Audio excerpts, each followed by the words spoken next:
Fatos e versões. O que vai impactar na sua vida agora no Café com Política. E hoje recebe o deputado federal pelo PL, Samuel Viana. Olá, deputado, obrigado por estar conosco aqui nessa sexta-feira no nosso Café com Política. Agradeço a vocês pelo convite. Um bom dia, Guilherme. Thalita, bom dia. Bom dia. Prazer estar aqui com vocês. Prazer ter você aqui. Deputado, tivemos uma mudança importante no PL das chamadas fake news, com a apresentação de um substitutivo pelo relator da proposta, o deputado Orlando Silva.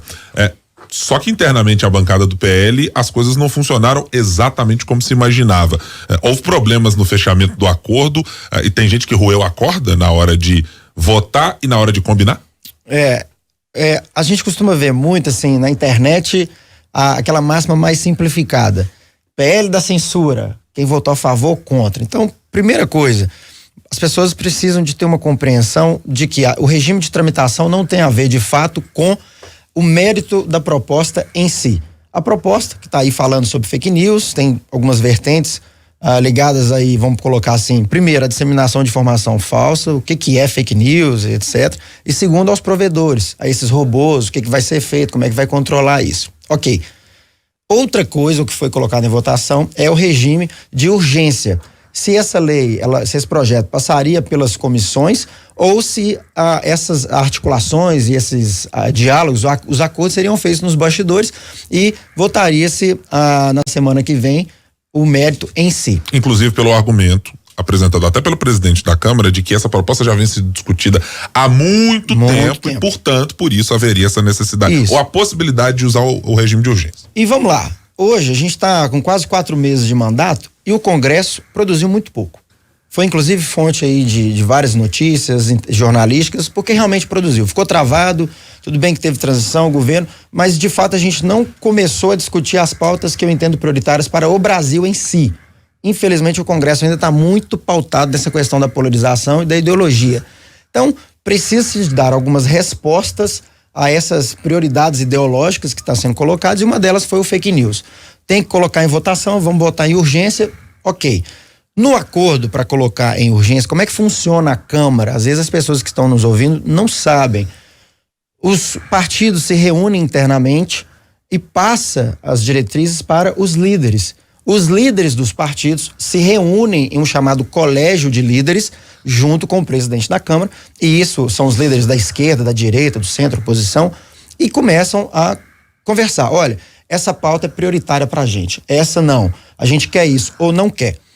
Quando se foi colocado a possibilidade de votar o regime de urgência por todos os partidos, a oposição, incluindo aí o meu partido, que é o PL, falou, olha, esse projeto de lei da fake news, ele é muito sensível para nós. Ele tem vários pontos que a gente não concorda. E, de fato, o mérito das fake news, a gente precisa mesmo de dar uma resposta. É um ponto considerado importante para vocês. Muito importante, até mesmo para a direita. Porque se a lei não fala o que é fake news, o judiciário vai falar. O STF vai falar o que é. É uma função do legislador, não é do judiciário. Só que o judiciário tem que decidir. Se chegar o que é fake news lá, vai acontecer igual aconteceu. Vai falar que é e vai acabar censurando rede social. Então, é um ponto importante. Então, 7 itens foram colocados pela oposição e colocados pelo PL. A reunião de líderes contava com o nosso líder, o deputado Altineu, com Eduardo Bolsonaro, Carlos Jordi, Gustavo Gayer e outros poucos deputados. Eles estavam representando ali o partido, o PL, em sua maioria. E no acordo, eles falaram, olha, 7 pontos a gente precisa de alteração para poder votar a urgência. O Orlando Silva, que é do PCdoB, relator, acatou 5 pontos imediatamente. Dos outros 2, inclusive desses 2 tinha o famoso Ministério da Verdade, que está com esse nome, que ficou, olha, vai ter alteração. O projeto não passa com o tal do Ministério da Verdade. E de fato não tem na proposta de fato, agora, apresentada. O que já demonstra que estava tendo acordo nos bastidores. A conversa estava acontecendo nesse sentido. Mas os bastidores, muitas das vezes, eles não são bastidores, né? Não são públicos. Enfim, ficou-se então combinado por esses deputados representando o PL que se votaria o regime de urgência desde que acatadas as alterações no texto e que de fato estão sendo acatadas. Na hora H, quando nós fomos lá para o plenário, a votação, que o líder foi se posicionar, tem até o vídeo dele, pessoa que eu respeito muito, me acolhe muito bem, a gente trabalha junto. Olha, não foi o que eu entendi do acordo. O acordo foi feito para cada um votar do jeito que quiser. Tem gente que vai votar sim, não, ele até fala, eu vou votar sim. Mas porque eu fiz um acordo pessoal. Numa reunião de líderes, ficou aquele climão. E aí, na hora H, por conta da pressão, porque a conversa, ela vem como PL da censura, contra a liberdade de expressão, e que de fato tem que ter alteração no texto, na minha opinião, não vamos votar o regime de urgência. Mudou-se ali o parecer do que foi, né, combinado na reunião de líderes, e o PL acabou junto com a oposição optando por não. Eu acabei votando sim, porque eu acredito que o acordo tem que ser cumprido, foi o que a maioria, e até então o projeto do jeito que está, o meu voto eu já até declaro é não, mas com as alterações a gente vai ler de novo, tem possibilidade de votar, porque fake news tem que de fato ser regulamentado.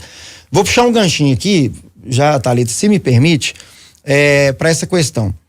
Hoje, se a gente pega lá, por exemplo, um post falando assim, eu vou usar o exemplo que dói para a direita, que hoje está um pouco mais quente com essa situação. Bolsonaro roubou as joias que ganhou do rei lá da Arábia Saudita. Se alguém publica isso hoje, Guilherme, isso não é verdade, não tem crime ali, não tem condenação. Isso é um fake news. Só que isso vai para as redes sociais e o cara pode chegar e falar assim, não, eu utilizei da minha liberdade de expressão porque eu acredito que ele roubou. Não é assim. Liberdade de expressão e os outros direitos fundamentais, eles são garantidos na Constituição, mas não pode existir o abuso. E nem direito soberano. E nem direito soberano. Então, assim, nós não podemos, nesse momento, criar um alarde ideológico em algo que, de fato, é necessário. Eu, pelo voto da urgência, assim, eu tô recebendo bastantes mensagens carinhosas do Brasil inteiro. Pessoas de outros estados que vêm criticando, que eu compreendo o sentimento da insegurança. Porque às vezes é difícil saber tudo que está acontecendo, saber que o acordo para votar a urgência foi feito, inclusive, com o PL, com os deputados bolsonaristas, que ali na hora eles se retificaram. Mas, olha só, vou te mostrar aqui, Thalita, e vou mostrar para o pessoal que está ali, eu não sei se a câmera chega aqui. Isso aqui é uma postagem que nós tivemos ontem, não sei se consegue, que está aqui. Central Bolsonarista, é a página. Tem minha foto e tá escrito assim, Samuel Viana, PL, votou a favor da PL da censura. Tá aqui. Olha lá, ó. Alguém votou a favor ou contra a PL da censura? Agora, deputado, eu acho que está muito claro para o nosso ouvinte, para isso que você traz aqui, inclusive uma informação de bastidores, né? Você chegou aqui com essa informação porque, de fato, esse acordo ele ainda não tinha sido divulgado. Eu vou te perguntar da questão política. Nós tivemos a participação muito efetiva do seu pai, sendo candidato, seu pai, Carlos Viana. Sim.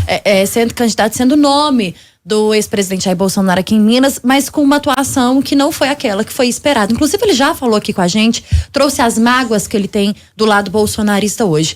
Isso que você traz pra gente, essas pontuações relacionadas, e são pontuações sérias relacionadas Sim. ao partido do senhor aqui.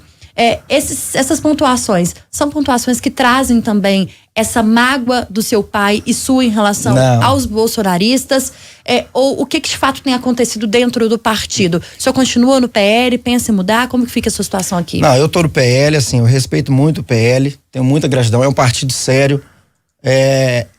Infelizmente, algumas pessoas ou alguns parlamentares ali dentro, representando os valores da direita, eles utilizam dos extremismos. Eu, particularmente, não gosto dos extremos, o extremo não comunica com o meu eleitor, mas o partido é sério. O Valdemar é uma pessoa que cumpre palavra, e o partido, gente, ele serve para poder dar pra gente uma assessoria, uma assistência, relatórios, questões técnicas, enfim. Então, eu não tenho absolutamente nenhuma racha com o PL por conta disso, tá?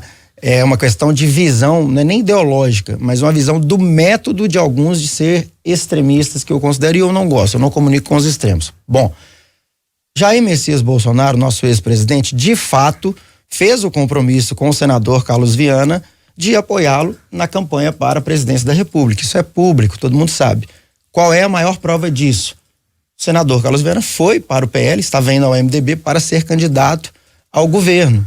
Então teve um acordo feito, mas eu acredito que ele, na hora da campanha, para não perder o eleitorado, ficou aquela questão morna entre o Zema, meu pai, meio que em cima do muro. Então, assim, não teve o que foi acordado e cumprido dentro da sala. O que não quer dizer que fazendo essas críticas, a gente está aqui falando que é de esquerda ou que não é. Infelizmente, hoje, a gente ou vira para um lado ou vira para o outro. Não. Cada vez mais eu vou tentar trazer para razoabilidade, para conversa, ponderação, que é o meu perfil. Tem uma roupagem do PL que muitas das vezes carrega isso, mas não foi a caminhada política que eu fiz, eu não fui eleito nesse viés. Então, como eu disse, os extremos não comunicam com o meu eleitorado. O seu pai, numa entrevista que nos concedeu ainda durante a campanha como candidato, chegou a utilizar uma expressão para explicar o que ele pensava sobre a política e dizer: talvez se houver uma derrota do presidente Bolsonaro, nós precisamos, como partido, ainda no PL, dizer, precisamos pensar num pós-bolsonarismo. O Bolsonaro não pode ser a única figura que nos represente como direita. O senhor acha que é necessário ter de fato um pós-bolsonarismo? Eu acredito que sim. E eu sou uma das pessoas, e o meu voto, inclusive, na urgência para cumprir o acordo, ele já demonstra isso, é de que cada vez mais a gente não pode ter vergonha e medo de ser cancelado, da gente chegar e falar assim, peraí, eu tenho os mesmos princípios e valores que esse aqui está defendendo, mas ele está fazendo de um jeito errado. Não é porque, vamos fazer uma comparação aqui, eu estou dentro de um estádio de futebol. Eu sou cruzeirense, viu, Guilherme? Eu sei que você é atleticano. Essa aí estava enquadrada no projeto das fake news. Tá, aí, vamos usar o exemplo aqui, então, da torcida do Atlético no Estádio Novo, já que vocês estão aí com aquele estádio bonito lá. Não é porque nós temos 2 atleticanos torcendo pelo mesmo time que um dos torcedores tem que aceitar que o outro joga uma pedra na cabeça do jogador do Cruzeiro. Não, ele tá jogando a pedra no jogador do Cruzeiro e tá certo porque ele é contra a gente. Não. Então, cada vez mais a gente tem que pensar num pós, até bolsonarismo e um pós-lulismo também. Sim. O governo hoje do Lula tá fraco, não tem força. Tem muita coisa que está sendo falada aí, mas de fato não tem. Dentro do parlamento é distante, assim, eu nunca recebi no gabinete um parlamentar que seja do PT ou um parlamentar que seja do PL para a gente poder discutir um projeto de lei. O que é feito hoje? Joga na internet, faz o vídeo e joga na internet. Mas cadê aquela articulação de sentar e de conversar? E nesse ponto, ontem, quarta-feira, tem uma foto aqui, inclusive muito emblemática, que o Orlando, como eu disse, do PCdoB, que é o relator da fake news, ele convidou a bancada da frente parlamentar evangélica para conversar sobre o projeto das fake news. E aí tem uma foto dele sentado numa mesa, junto com, eu acredito que o Nicolas, o Deltan Dallagnol, outros pastores, o pastor Eli, que são os representantes da bancada evangélica, vendo o texto um a um e dialogando, conversando. Parece que não existe mais diálogo, parece que existe a internet para lacrar. Esse é um problema da bancada mineira? Não, eu até não acredito que a bancada mineira seja problemática nisso, não, sabe? Nesse ponto eu não posso reclamar. Os parlamentares de Minas, entre eles, conversam. As bancadas funcionam, cada vez mais está tendo um diálogo com o governo do estado. Então, essa ponte, eu não posso falar. O diálogo é mais na questão, a falta de diálogo, na questão ideológica em si. Fica marcando posição, mas não acha o ponto de convergência. Nós estamos caminhando aqui já para o fim da entrevista, deputado, mas eu queria fazer uma última pergunta antes da hora do bate-pronto. Tá. O senhor foi eleito, né, a deputado federal, foi a sua primeira candidatura, vem de uma família, seu pai é o senador Carlos Viana. Uhum. É claro que essa herança política, ela sim é importante, mas a gente não pode tirar o mérito daquilo que você trabalhou e fez para ser eleito. Mas quando o senhor fala que falta o diálogo, a conversa, nós temos 2 pontos. O primeiro ponto da renovação política, sendo um jovem eleito pela primeira vez. Mas o senhor fala daquela prática da velha política, que é o diálogo, e que era feito quando a rede social ainda não tinha nem força ou não existia. Precisa ter esse contraponto para que volte a funcionar, talvez, ou para que a gente saia desse extremismo entre esquerda e direita? O diálogo, ele não é um problema da velha política ou da nova política. O diálogo, ele é uma questão inerente à boa política. Não existe política sem conversa. Senão a gente fica marcando posição e vira guerra. Então, eu represento sim essa renovação. Eu acredito que tem os méritos. Com o nosso trabalho, as pessoas vão começar a perceber que, de fato, existe uma diferença entre ser o filho do senador e o deputado federal Samuel Viana, que trabalha junto com o senador Carlos E é um Viana. desafio também, né? É um desafio, porque existe um estereótipo, né? Eu vou puxar um gancho aqui, por exemplo, na questão da campanha política e da eleição. Poucas vezes foram as que eu tive, de fato, o tempo do senador junto comigo, viajando no interior, porque ele estava em campanha para o governo e num viés mais no palanque do Bolsonaro. E eu não, eu estava mais no viés municipalista, interior, comunidade rural, distritos, inclusive mais distantes aqui da região metropolitana, e cada vez mais eu estou trazendo o trabalho para cá também, porque moro aqui. Mas enfim, tem esse estereótipo, mas a gente vai construindo. Agora, não tem problema nenhum da gente ter filho de médico que é médico, filho de jornalista que é jornalista, advogado. Não tem. Desde que isso não seja aquela questão assim, a mamata, eu vou aproveitar, né? Então, que a gente possa estar trabalhando junto aí para boa política e contribuindo cada vez mais aí com vocês e trabalhando em disposição para a gente conversar aqui. 8h56. No Café com Política. Hora do bate-pronto. Agora é aquele momento, deputado, que a gente faz perguntas objetivas para respostas na mesma proporção. Eu sou advogado constrói mais o raciocínio. É a primeira vez que você vai participar, então a gente vai te guiando aqui, pedindo uma resposta bem breve mesmo, às vezes até uma palavra. Então, pra gente começar, vamos tentar. O quanto do senador Carlos Viana tem o mandato do deputado federal Samuel Viana? Vou colocar aqui que é quase que 100% na questão do apoio como pai, como parceiro, como aquele que abriu as portas, na questão do incentivo. E no trabalho eu posso dizer que teve 100% do meu empenho também. A gente fez junto, mas fui eu que peguei o boi no chifre ali e toquei. Samuel Viana se classifica como um parlamentar de centro, de direita ou de extrema direita? Centro. Centro com um viés um pouco mais para a direita nas questões ideológicas, assim, contra a legalização das drogas e tudo, nas pautas de costume, mas totalmente de centro. Eu sou a favor do Bolsa Família, eu sou a favor do PAA, eu gosto da causa social. O governador Romeu Zema, em uma palavra. Equilibrado. O movimento dos trabalhadores sem terra no Brasil, em uma palavra.